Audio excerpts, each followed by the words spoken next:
Welcome to the mystery of life.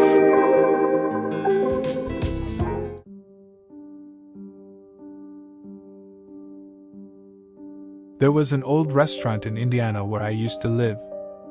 My work was to clean restaurants after they closed down for the night.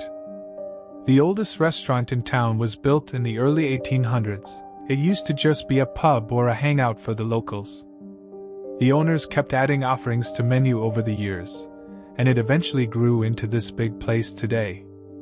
One of the owners, Matty, who's now passed, said the place had even been an old sawmill at one point, a long time ago. My job was to scrub the kitchen walls.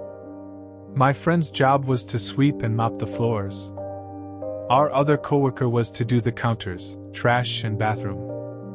Our boss was happy he just signed a new agreement with this restaurant. It would make him enough money to get him a new car. There were rumors the owners of the restaurant had trouble keeping a cleaning company to stay on for more than a couple of weeks.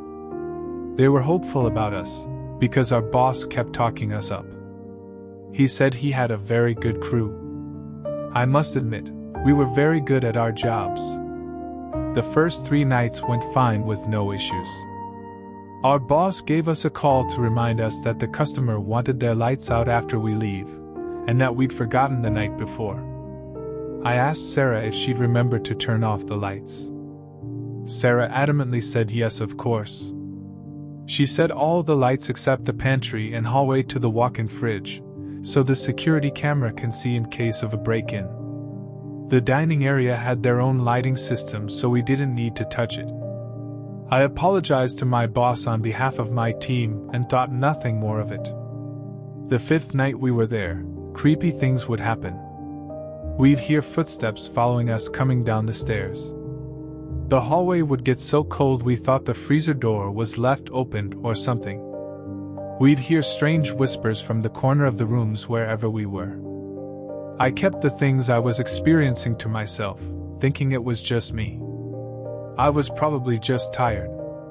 We did have to drive almost 40 minutes to get here. It was a long ride in the dark through rural areas that smelled like cows and horses. The company pays for gas, so we were encouraged to just take one car. It was my turn to drive. The things that I experienced that night in the restaurant were strange, I must admit, even to myself. There was no freezer or refrigerator anywhere near that hallway that felt like the Arctic winter. It was a cool autumn night in late October, so the AC wasn't on. The back door was shut. What could explain such cold temperatures? I still ask myself till this day.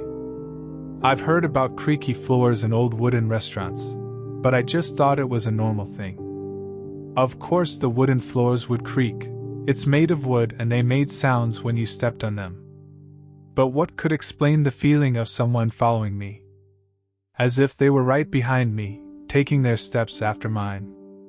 And the whispers, my friend and the other coworker were cleaning their separate areas, and the whispers were from a corner where I know no one was at. The sound wasn't like someone was talking to me or trying to get my attention or anything, but it was like it was having its own conversation with someone else. I really couldn't make out what it was saying. When we all finished for the night, we all got in the car and none of us said a word.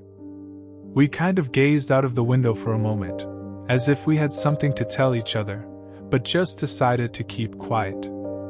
I broke the awkward silence by asking Sarah if she remembered to turn off the lights. She paused a moment and said that she wasn't sure. She admitted that she was feeling uneasy the whole time cleaning that night, that she couldn't think straight. We all immediately confessed to each other that we had the same experience. Stacy swore someone blew on her hair. It happened more than once. When she turned around, no one was there. My friend Sarah swore she heard some kind of sawing sound from downstairs, like someone cutting wood. She thought she was crazy and didn't want to say anything to us at first. I told them both what I heard and felt as well. We then asked about the light. We wondered if we should go check it. It was agreed beforehand that Sarah would be responsible for turning off the lights. But Sarah was so flustered that she couldn't remember which flight she left on or off. We knew how Sarah was feeling, and at that point, we didn't give a damn about the light. I said I'll tell our boss tomorrow and that we don't want to come back to this place again. Remember to tap the bell notification to be notified of new videos. Please also hit the like button and subscribe if you haven't already. I hope to explore the mystery of life with you again. Until next time, goodbye.